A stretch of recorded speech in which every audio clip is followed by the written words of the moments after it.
Hey guys, and welcome back to this channel. In this video I will be showing you guys how you can put like a black overlay in CapCut. So open up a video, select overlay and select add overlay. Select the video and select add. Adjust it like so. And go to splice and choose either lighten or filter.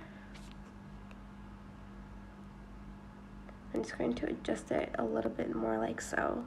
That's pretty much it. I hope this tutorial was helpful for you guys. Don't forget to like, comment, share, and also subscribe to this channel if you haven't done that. If you have any questions, just leave it in the comment section. Just leave it in the comment section down below and I will try my best to answer them all. Thank you so much for watching. Bye bye.